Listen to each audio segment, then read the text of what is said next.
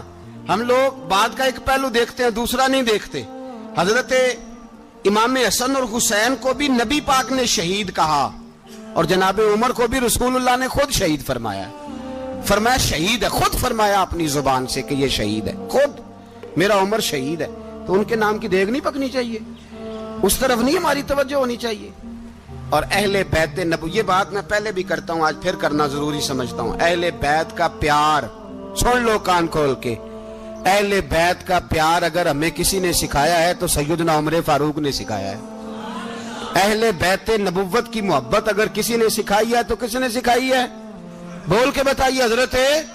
حضرت عمر نے. اہل بیت کا پیار ہمیں حضرت عمر نے بول کر کے سکھایا ہے. بھائی یاد رکھیں, کسی کی طاقت نہیں تھی دم مارنے کی حضرت عمر کے سامنے, طاقت ہی نہیں تھی. کیسر و کسرا کانپ جاتے تھے, جرأت ہی نہیں کرتے تھے حضرت. اور ہمارے تو تعلقات بڑے ہیں نا غیروں سے. حضرت ابو موسیٰ اشعری رضی اللہ تعالیٰ عنہ فرماتے ہیں میرا منشی عیسائی تھا. وہ کاتب کہتے تھے وہ لوگ, میرا حساب کتاب عیسائی تھا. تو فرماتے ہیں ایک دن میں نے وہ سارا حساب کتاب لین دین کے حضرت عمر کو دکھائے تو فرمانے لگے جس نے لکھے ہیں اس کو بلاؤ. کہنے لگے ضرور مسجد نہیں آ سکتا. کیوں نہیں آ سکتا؟ کہنے لگے وہ عیسائی ہے. کہتے ہیں حضرت عمر جلال میں آ گئے. آپ فرمانے لگے جنہیں رب دور کرتا ہے تم کیوں قریب کرتے ہو؟ جنہیں اللہ دور کرتا ہے. فرمایا تم غیروں کو اگر عہدے دو گے تو اپنوں کا کیا بنے گا؟ اگر تم غیروں کو عہدے دو گے تو اپنوں کا. یہ سوچ ہے جو آج برما کے مسلمانوں کے لیے بھی ضروری ہے. کہا اگر تم غیروں کو عہدے دو گے تو اپنوں کا. ہم نے غیروں کو عہدے دیے تو دیکھا نا اپنے کس طرح کاٹے جا رہے ہیں. غیروں کو جو عہدے دے دیے جرانے سارے غیروں سے. روز دعویٰ ہوتا ہے چین ہمارا سجن ہے, چین ہمارا دوست ہے. او بھائی دوست ہے تو اس سے کہو نا کہ برما تو تمہاری ایک چھوٹی سی ریاست ہے, چین کے بغیر تو وہ سانس بھی نہیں لے سکتا. اس کو کہو نا اس حکومت پہ دباؤ ڈالے. لیکن ہم لوگوں نے غیروں کو عہدے دیے تو اپنے پس گئے. حضرت عمر کہتے تھے ذمی کا ہم ادب کریں گے. ذمی کافر کا ہم, ایسا کافر جو مسلمان ریاست کو قبول کرے, بدامنی نہ پھیلائے. ایک آدمی کو آپ نے دیکھا آنکھوں سے نابینا ہے اور بھیک مانگ رہا ہے, تو حضرت عمر کو نظر آ گیا. فرمایا کون ہو؟ اس نے کہا میں یہودی ہوں. فرمایا بھیک کیوں مانگتے ہو؟ کہا جب تک تندرست تھا مسلمانوں کو جزیہ دیتا تھا, بوڑھا ہو گیا ہوں کیا کروں. حضرت عمر نے گھوڑے کی پشت پہ بٹھایا, کافر کو گھوڑے کی پشت پہ بٹھایا اور بٹھا کے مدینے لائے. حضرت علی شیر خدا وزیر خزانہ تھے. فرمایا علی اس کا وظیفہ جاری کرو. کہا یہ کون ہے؟ فرمایا یہ یہودی ہے لیکن یہ ہمیں جزیہ دیتا رہا, بوڑھا ہو گیا بیچارہ, بھیک مانگنے پہ مجبور ہے, ہماری حکومت کے اندر رہتا ہے, اس کا پورا وظیفہ جتنا خرچہ اتنا وظیفہ لگاؤ. حضرت علی کہتے ہیں میں وظیفہ لگا رہا تھا اور وہ میرے نبی کا کلمہ پڑھ رہا تھا, وہ رسول اللہ کا کلمہ پڑھ رہا تھا. یہ مزاج, یہ نہیں کہ کافر. حضرت عمر نے گورنروں کو خط لکھے تھے کہ زبردستی کسی کو مسلمان نہیں کرنا, جہاں ان کی عبادت گاہیں بنی ہو گرانی نہیں, کوئی مندر کوئی گرجا ضائع نہیں کرنا. اسلام سب کو جینے کا موقع دیتا ہے, پر بے ایمانو ظالموں بدذاتوں تمہیں یہ کہتا ہے کہ ہم تمہیں جینے کا موقع دیتے, تم بھی مسلمانوں کو جینے کا موقع دو. یہ جہاں بستے ہیں جہاں رہتے ہیں انہیں وہاں جینے کا موقع دو, انہیں بھی اللہ اکبر کہنے کا موقع دو, انہیں بھی قرآن پڑھنے کا موقع دو, انہیں بھی رسول اللہ پر درود پڑھنے کا موقع دو. ہمارے ملک میں عیسائی اپنی مرضی سے کھلے عام تبلیغ کرتے ہیں. یہاں تو چینل چلائے ہیں عیسائیوں نے. کسی مذہبی جماعت نے کبھی جلوس نکالا ہے کہ عیسائیوں کا چینل بند کرو؟ بولے نکلا ہے کہ نہیں نکلا؟ کتنے ظلم کی بات ہے. ہم جب غیر کو اتنا تحفظ دیتے ہیں, اتنا تحفظ دیتے ہیں. ہم نے دیکھا ہے, مجھے 20 لوگوں نے عید پہ ٹیلی فون کیے کہ عیسائیوں کو قربانی کا گوشت دے لیں, مجبور ہیں جی, دروازے پہ آ گئے ہیں, ہمارے کام کاج کرتے ہیں. 20 لوگ, عام آدمی کے دل میں ان کا اتنا جذبہ ہے. وہ مسائل کا بیان کرنا ایک علیحدہ بات, لیکن ہمارے دل کافر کے حق میں بھی نرم ہو جاتے ہیں. تم کس قدر زیادہ بے ایمان ہو اور کفر کس قدر زیادہ ذلیل ہو گیا ہے کہ مسلمان کے حق میں نرم ہوتا ہی نہیں. اور اس سے بڑے ذلیل وہ ہیں جو ان ذلیلوں کے سپورٹر ہیں. وہ کسی عرب ملک کے حکمران ہو یا کسی اور جگہ کے, وہ بڑے ذلیل ہے